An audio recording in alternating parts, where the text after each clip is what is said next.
Hola queridos amigos, bienvenidos al nuevo programa de En Perspectiva. Hoy tenemos con nosotros a José María Gallardo. Él es el director general, ¿no?, de la ayuda a la Iglesia necesitada. No sé cómo es el cargo, pero bueno, lleva la ayuda a la Iglesia necesitada en Madrid. Él es licenciado en Ciencias Económicas y Empresariales, pero tiene formación en posgrado de gestión de entidades sin ánimo de lucro, 25 años de experiencia profesional en el ámbito de gestión y dirección de organizaciones sociales, cooperación internacional y asociaciones empresariales del tercer sector. Es decir, es una persona con muchísimas horas de trabajar en este ámbito. Y bueno, y en España también ocupó la dirección del Departamento de Cooperación Internacional. Ahora está en Madrid y nos interesa muchísimo que en su nuevo cargo nos cuente y primero, qué hay de diferencia con lo que anteriormente ha hecho, si algo le ha impactado en ayuda a la Iglesia Internacional, y después lo hemos invitado para hablar sobre Nigeria y su situación actual. José María, ¿qué tal estás? Qué alegría tenerte con nosotros. Muy amable, muchísimas gracias, Mariana. Un placer estar aquí con vosotros esta tarde. Cuéntanos eso, ¿qué es para ti ahora que es casi recién llegas a la ayuda a la Iglesia necesitada? ¿Cómo lo ves con respecto a esa experiencia que tienes de atrás de tantas cosas, de cooperaciones internacional en todo tipo de organizaciones? Para mí, yo diría que ha sido un camino en el que Dios me ha ido eh, añadiendo peso a la mochila y aligerándola a la vez, puesto que llegar a la Fundación Pontificia Ayuda a la Iglesia Necesitada es como confluir en un cúmulo de experiencias que traigo desde el ámbito de la cooperación internacional, la acción humanitaria, la acción social y la evangelización, puesto que mi último puesto ha sido como director de operaciones en Alfa. No sé si has oído hablar de los cursos Alfa de primer anuncio del Sí, Evangelio, un sí. instrumento y una herramienta de evangelización muy presente en nuestras parroquias y que ayuda a aquellos cristianos que están alejados de la fe a volver a a la casa del Señor y a nuestra propia iglesia. Entonces, como he trabajado en esos ámbitos, pues fíjate, ayuda a la iglesia necesitada es como la confluencia entre la experiencia de cooperación internacional, acción humanitaria y evangelización, todo en uno. Y me gusta siempre decir que nuestro trabajo en la Fundación es un trabajo complementario al que hacen organizaciones como Cáritas o Manos Unidas, en donde ellos trabajan en la acción social, la cooperación internacional y la acción humanitaria, y nosotros trabajamos la parte de la pastoral y la parte de la evangelización y el sostenimiento a nuestra iglesia o a la Iglesia Universal. Muy bien, y queríamos que nos acercaras a la realidad de Nigeria, porque parece que esas noticias no nos llegan, y sobre todo en España, que los medios mueven hacia donde quieren y nos dirigen hacia lo que tenemos que oír, escuchar, y hay partes que están olvidadas con verdadera gravedad, ¿no?, en su vida diaria y en su situación. Entonces, háblanos de Nigeria, ¿qué está pasando allí actualmente? Bueno, Nigeria precisamente ha sido uno de los países que hemos trabajado desde la Fundación en la última campaña de Navidad que hemos tenido. Y además la campaña se llamaba Ayuda a Nigeria, Iglesia Mártir, Iglesia Viva, precisamente por todo lo que está sucediendo. Para quien no conozca Nigeria, Nigeria es un país donde hay 36 estados, la Abuya es la capital, que tiene cerca de 1 millón de personas y que es el doble de la superficie de España. Y el cristianismo es mayoritario, pero sobre todo en el sur. La población católica llega en torno al 15%, en unos 30 millones de personas, y se reparten en 56 diócesis. Pero el sufrimiento que están sufriendo sobre todo los ciudadanos de Nigeria en el norte es indescriptible. Podríamos incluso decir que es el país más letal para los cristianos y donde se registran un mayor número de muertes y de ataques yihadistas, ataques contra las iglesias, centros parroquiales, aldeas.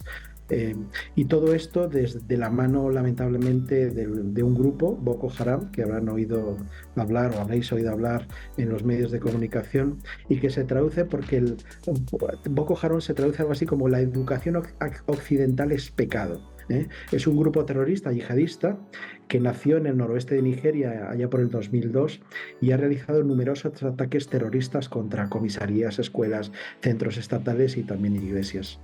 Y es lamentable. O sea, Nigeria se ha convertido, según el informe de libertad religiosa que publicamos en la Fundación Ayuda a la Iglesia Necesitada, le consideramos como el sexto país más peligroso del mundo, tras otros países como Afganistán, Irak, Somalia, Burkina Faso o Siria.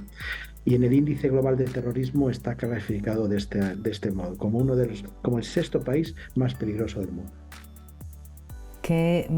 Pero es peligrosísimo. Y esto, vamos a ver, en 2017, bajo la presidencia de Buhari, parecía que Boko Haram, ¿no?, a punto estuvo de ser derrotado. ¿Qué pasó ahí? No se consiguió, aunque me imagino que también en Nigeria se sabrá este peligro tan grande, ¿no?, y el sufrimiento de estos cristianos, y querrán derrotarlo, ¿no?, derrocarlo.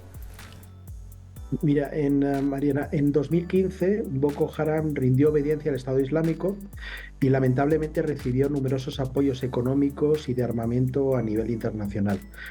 Según fuentes de la iglesia local, el derrocamiento del régimen de Gaddafi en Libia y el fin del Estado Islámico en Oriente Medio ha hecho que ahora África subsahariana y por tanto Nigeria como uno de los países se conviertan en objetivos de los grupos islámicos. Y aunque es verdad que Boko Haram ha sido repelido, aunque no del todo derrotado, el Estado Islámico avanza. Y estos grupos están siendo cada vez están marginando cada vez más la política de Nigeria.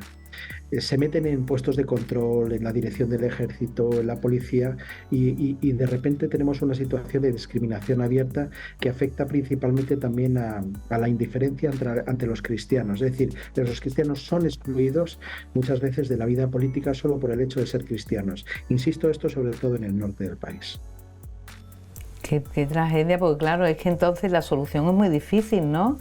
Este impacto de las personas muertas y heridas, ¿de qué otra forma influye la violencia en el día a día de la Iglesia? Porque será muy duro, ¿no?, con los cristianos que van practicando, el ver, el palpar, el vivir en esta vida de muerte, ¿no?, continua y de peligro. Sí. Efectivamente, Mariana, la realidad que no solo sucede en Nigeria, sino en otros países donde el califato islámico se está intentando hacer presente, es que se produce la huida de personas, en este caso en Nigeria cerca de 2 millones de personas, que o bien se han refugiado en el extranjero o se han convertido en desplazados internos. ¿Huyendo de dónde? Del centro y sur, huyendo al centro, perdón, y al sur. Y tienen que vivir en condiciones extremas, en campos de desplazados, con una situación a veces humanitaria terrible. Han aumentado además los casos de secuestro de sacerdotes, religiosos e incluso miembros del clero, y esto limita muchísimo la pastoral de la Iglesia. Hemos conocido en esta campaña que hemos organizado, repito, Iglesia Mártir, Iglesia Viva, cómo los sacerdotes tienen que andar con precaución. Las religiosas en sus conventos necesitan sistemas de alarma para protegerse. Eh, Hemos tenido que dotar con medios de locomoción, motos, burros o incluso coches para poder desplazarse y asistir a impartir la Eucaristía, y que no sean atacados durante sus desplazamientos los sacerdotes. Y también en conventos, en seminarios han sido atacados. Entonces se está violando lo que nosotros decimos que es la libertad religiosa, ¿eh? En este caso la libertad de expresar tu fe cristiana de manera libre. ¿Y cómo hace la Iglesia Necesitada desde aquí? ¿Cómo puede moverse por Nigeria ante tanto peligro? Tú dices, ¿cómo ayudáis en esos medios de transporte, en el apoyo? Qué difícil, ¿no? Porque tú dices, bueno, es que mando allá gente o les mandáis, tendrá que ser con alguien para que les llegue. ¿Cómo conseguís hacerlo, ayudar en esa situación tan extrema? Bueno, ACN es el acrónimo de Action to the Church in Need, ayuda a la iglesia La necesitada Iglesia en inglés. Necesitada en inglés. Eso es, ACN España, ¿no? O Ayuda a la Iglesia Necesitada, apoya a Nigeria desde hace décadas, ¿eh? Y como decía yo anteriormente, el principal apoyo que realizamos es un apoyo pastoral para que la evangelización y para que la fe siga estando presente en este país. ¿Cómo apoyamos al clero local? Pues sosteniéndolo, sobre todo a los sacerdotes, para que los sacerdotes puedan sostenerse. Hay algo que son los estipendios de misa, que quizás mucha gente joven hoy día no sepa lo que es un estipendio. Y básicamente es que se pide a un sacerdote que rece por una intención en particular, que puede ser por mi madre, por mi padre, por un difunto, etcétera, y ofrezca una Eucaristía en favor de esa persona. Bueno, pues hay personas en el norte que nos dan sus estipendios en materia, o sea, a nivel económico, dinero, para que otros sacerdotes, por ejemplo en Nigeria, ofrezcan esa Eucaristía y esa misa por las intenciones de las personas que han ofrecido ese dinero.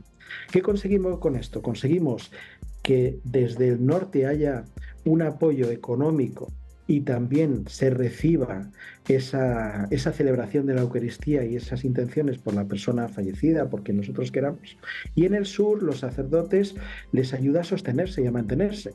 ¿Por qué? Porque las conferencias episcopales muchas veces en África no tienen los medios económicos suficientes para poder mantener económicamente a todos sus sacerdotes, seminaristas y estructuras donde ellos viven. Nosotros, aparte del tema de los estipendios de misa, apoyamos la formación de seminaristas, de novicios, de novicias y el clero local. ¿Para qué? Para que puedan seguir sirviendo a su pueblo. Y aparte de eso, otro elemento fundamental de nuestro apoyo económico va a la construcción de nuevas parroquias o reconstrucción de iglesias que han sido atacadas por los extremistas. También conventos, seminarios o demás iglesias o infraestructuras eclesiales, ¿no? Lugares para dar la catequesis, etc. Cuando hablas del norte, has hablado del norte, ¿a qué te refieres? Me refiero, bueno, en cooperación internacional hablamos del norte de los países desarrollados, ¿no? Claro. Los países en vías de desarrollo, a eso me refería. O sea que Perdona la entonces, confusión porque aquí en Nigeria estamos hablando también del norte de Nigeria. claro, que el norte es más peligro y entonces por eso. Entonces, no, es importante para los que nos están viendo saber que ayuda a la Iglesia necesitada tiene que hasta se puede hacer por internet o no colaborar económicamente, los del norte, es decir, los de Europa, como está hablando en internacional, y esas misas se pueden hacer a través, incluso encargándolas y dándole estipendio aquí en Europa para poder llevarlo a Nigeria. Efectivamente. ¿No? O a Ucrania, donde fuera. Una campaña que además se llama Ofrece una misa, y en esa campaña podemos ofrecer una misa, solicitar esa ofrenda para apoyar también económicamente a nuestros hermanos sacerdotes seminaristas en países del sur, en países en vías de desarrollo. Y luego permíteme otro de los grandes proyectos que tenemos en concreto en Nigeria y que apoyamos a diócesis y congregaciones religiosas, es la formación específica del clero. ¿Y en qué? En lo que se llama atención psicoespiritual. En Nigeria, lamentablemente, ha habido muchas víctimas por parte de Boko Haram y los grupos fundamentalistas islámicos. Y ha habido raptos, ha habido secuestros. Conocemos por los medios de comunicación un grupo grandísimo de niñas que en un momento dado fueron secuestrados y cedidas a los fundamentalistas. Bueno, muchas de esas niñas han regresado. En concreto, en Navidad tuvimos con nosotros a Yanada, que es una víctima de Boko Haram, que fue secuestrada hasta en 3 ocasiones y que después de todo lo que pasó, lo que necesitaba era un apoyo psicológico, apoyo espiritual para volver a tener ilusión por vivir, ¿eh? Porque muchas veces los traumas que estas niñas secuestradas o también jóvenes secuestrados en muchas ocasiones sufren es terrible. Entonces apoyamos para el desarrollo, la construcción y el acompañamiento psicológico y espiritual de las víctimas de terrorismo. Fíjate, claro, no, es que hace falta todo eso. Y ¿cómo se llega? Has dicho antes, ¿verdad?, que hay muchísimo, pero qué impresionante que Nigeria, con esa barbaridad de población que tiene, pero en los cristianos de Nigeria, que es un 15% tan solo, haya tanto mártir. Se está convirtiendo en el semillero de mártires, porque hay donde más mártires, ¿no?, actualmente. Y cómo tienen la fuerza de poder seguir, ¿no?, en esa vida tan dificultosa, porque les cierran las puertas en todas partes siendo discriminados, están con el riesgo de ser continuamente que van a matarles o a irrumpirles, ¿no?, con esa violencia tremenda que es drástica además. ¿Cómo puede ser el semillero de mártires con todo esto, esta vida que tienen tan difícil? Pues mira, Monseñor Ignatius Kaguma, arzobispo de Jos, de la diócesis de Jos, nos decía hace poco, cuantos más ataques, más viva y más florece la Iglesia en nuestro país. Y cuantos más ataques, más jóvenes quieren dedicar su vida a Dios y hacerse seminaristas. Es algo indescriptible, ¿eh? El padre Fidelis, que también estuvo con nosotros en Navidad junto a Yanada, que es esta víctima de Boko Haram que os he hablado, es el es el director de un centro de trauma en Maiduguri.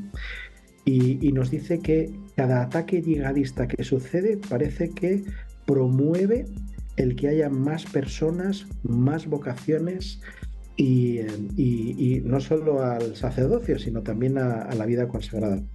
Y otro ejemplo que os puedo dar es la diócesis de Sokoto, en el noroeste de Nigeria, está colaborando para construir un centro de adoración eucarística que sirva también como memorial de los mártires en Nigeria. En estas diócesis, hace 2 años fueron asesinados un sacerdote y un seminarista, y por eso el obispo, Monseñor Matthew Kuka, ha solicitado nuestro apoyo económico para poder difundir el testimonio de los mártires, porque se han dado cuenta que el martirio al final hace florecer las vocaciones dentro del propio país. Fíjate, o sea que ese martirio fortalece la fe, impresionante. Quería que nos contara también quién era Débora Samuel Yakubu. Pues mira, Débora era una joven cristiana protestante que es de la Iglesia de Bamako, en el estado de Sokoto, precisamente de esta diócesis que os acabo de mencionar, y en un grupo de WhatsApp de estudiantes, pues como los que pueden tener nuestros hijos o nietos, en ella defendió el nombre de Jesús en una conversación sobre el Islam y el cristianismo. Y al día siguiente varios alumnos musulmanes la acorralaron, ella tuvo que refugiarse en la garita de la universidad.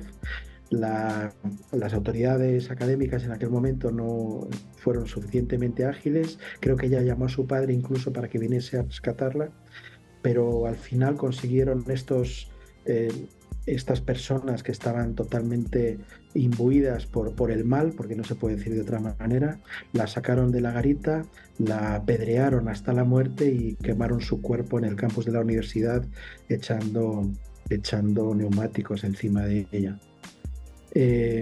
Ella en todo momento nunca cejó de defender su fe cristiana en un país o en una región donde el Islam también está imperante, y bueno, pues es otra de las mártires del siglo XXI que tenemos y que ojalá podamos seguir recordándola como un ejemplo de fe en nuestro mundo actual. Fíjate, impresionante que eso, que en pleno siglo XXI se dé este martirio, apedreada. Qué barbaridad, la verdad que es todo impactante.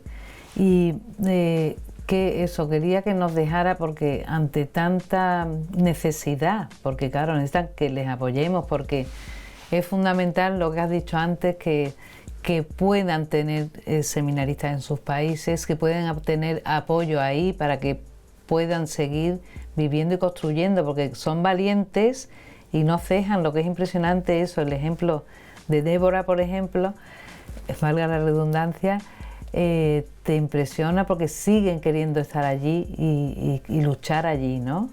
Pero desde el amor. Pero quería yo que tú dieras un mensaje a los benefactores de aquí, del norte, como decías antes, para que sea útil nuestra ayuda y que sepan que Ayuda a la Iglesia Necesitada es una organización de garantía, es decir, que lo que se da llega.